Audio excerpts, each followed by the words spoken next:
फैसलाबाद के अंदर एक इंतहाई अफसोसनाक वाकया पेश आता है कि दिन दहाड़े एक नौजवान को गोली मारकर कत्ल कर दिया जाता है और कत्ल करने वाले वहां से फरार हो जाते हैं। उसके बाद पुलिस कार्रवाई करते हुए एक मुलजिम को गिरफ्तार करती है और बाकी के लिए छापे मारे जा रहे हैं। इस वाकये की तमाम तर डिटेल आज के इस व्लॉग में मैं आपके साथ शेयर करूंगा। अस्सलाम वालेकुम, मैं हूं रिजवान अली, आपकी खिदमत में हाजिर हूं और आप देख रहे हैं मेरा डिजिटल चैनल। फैसलाबाद का इलाका है जी काकूमाना। यहाँ पे इंतहाई अफसोसनाक वाकया पेश आता है। एक नौजवान जिसका नाम दिलबर हुसैन है, उसको गोलियां मार दी जाती हैं दिन दहाड़े। वजह क्या बनती है? काकूमाना का रहायशी है जी एक अहमद यार, जो कि एक डेयरी फार्म चला रहा था। अब इसके दो बेटे हैं, एक का नाम जो कि अवैस है और दूसरे का नाम रफाकत है। अब ये तीनों बाप बेटे डेयरी का कारोबार करते थे और लोगों को दूध सप्लाई करते थे। एक दिन इनके पास एक दुकानदार आता है और इनसे दूध लेना शुरू कर देता है। वो काफ़ी अच्छा वो दूध लेता है। अब इनका जो हिसाब-किताब ये होता है कि दूध वाले जो होते हैं ना, वो या तो फिर डेयरी वालों के साथ उधार करते हैं, या फिर वो किससे दूध लेते हैं ना, उसके साथ वो उधार करते हैं, या फिर वो एडवांस पैसे ले लेते हैं। अब ये भी वाक़या कुछ इस तरह से होता है कि एक नासिर नामी दुकानदार था, जो कि अहमद यार से दूध लेता था और ये 1-2 दिन की बात नहीं थी, ये काफ़ी अरसे से 2-3 सालों से ये दूध ले रहा था और ये दूध डेयरी से लेके जाता और अपनी दुकान पे जाके सेल करता था। अब होता कुछ यूँ है कि 16 दिसंबर वाले दिन वो एक दिन आता है और अहमद यार को आकर कहता है कि यार आपके दूध में ना मिलावट है, केमिकल है, जिसकी वजह से ना मेरा दूध जो मेरे गाहक हैं वो खराब हो रहे हैं। अहमद यार उसको कहता है कि यार 2 साल हो गए आपको दूध लेके जाते हुए, कभी भी ऐसा मसला नहीं बना। अब पता नहीं आपको क्यों ऐसे लग रहा है कि हम ये काम करते हैं।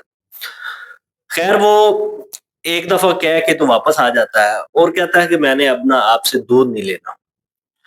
और 2-3 दिन जब गुज़रते हैं, तो फिर वो वापस जाता है और उनको कहता है कि यार आप ऐसा करो कि मेरा जो हिसाब है ना वो कर दो।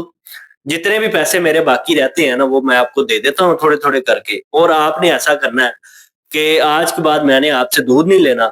और वहाँ पे मौजूद जितने भी लोग थे ना, वो उनका दिल खट्टा होता है कि यार ये बंदा सिर्फ़ केमिकल की वज़ह से दूध नहीं ले रहा, तो हम जो इतना दूध लेके जाते हैं, हमारे कस्टमर भी हमें कहेंगे कि आप दूध सही नहीं लेके आते।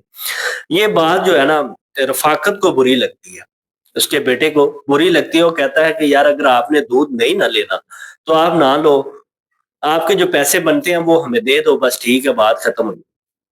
और उसके बाद ऐसे सिलसिला चलता गया 1 महीने के अंदर-अंदर। वहाँ पे मौजूद लोग और आस-पास के जो लोग मौजूद थे, वो बातें निकालना शुरू करते हैं कि ये जो है ना अहमद यार की डेयरी फार्म है ना जो, इस यहाँ पे ना केमिकल वाला दूध देते हैं। और 2-4 लोगों के सामने जो नासिर ने भी कहा कि यार वहाँ से दूध ना लिया करो, वो दूध सही नहीं देते। अब ये बात जाती है अवैस और रफ़ाकत के पास। अब वो दोनों तहकीक करते हैं और कहते हैं नासिर को 1-2 दफ़ा कि यार आप ऐसा काम ना करो। अगर आपकी हमारे साथ 2 साल हो गए, आपने दूध लिया और उसके बाद आप चलो इत्मीनान नहीं है आपका, तो आप इस तरह हमारे गाहक खराब ना करो और बार-बार हमें तंग ना करो, हम आपको ना ऐसे जाने नहीं देंगे फिर। ये बात नासिर जो है ना वो मामूली समझता है और बाद में अपना काम वो जारी रखता है। 1 नहीं, 2 नहीं, कई लोगों को कहता है कि इनसे ना दूध ना लें, ये दूध खराब देते हैं। अब होता कुछ यूँ है कि एक दिन 18 दिसंबर वाले दिन जो है, वो नासिर और उसका एक कज़न उसके इलाके में जाते हैं और ये बात अवैस और रफ़ाकत को पता चलती है, तो वो उसका पीछा करते हैं और उनके ऊपर जो है गोलियाँ चलाते हैं। तो इसके नतीजे में जो उसका कज़न था नासिर का, दिलबर हुसैन, उसको गोलियाँ लगती हैं और वो मौके पे जाँ बाहक हो जाता है। और इनको थाना लगता है फैसलाबाद सदर थाना। वहाँ पे इनके एक एफआईआर दर्ज की जाती है और उसको जब हॉस्पिटल मुंतकिल किया जाता है, पोस्टमार्टम के बाद उसको दफना दिया जाता है और उसका एफआईआर का मुद्दई बनता है नासिर का बड़ा भाई। अब देखें, एक छोटी-सी गलती की वजह से एक नौजवान की ज़िंदगी चली जाती है और नासिर जो है, इस तरह की हरकतें करता हुआ बाज़ नहीं आया और वो अपने कज़न को मौत के घाट में उतार देता है। ये इंतहाई अफसोसनाक वाकया जो कि फैसलाबाद की हदूद में पेश आता है। व्लॉग देखने के लिए मेरे चैनल को सब्सक्राइब करें। अल्लाह हाफिज।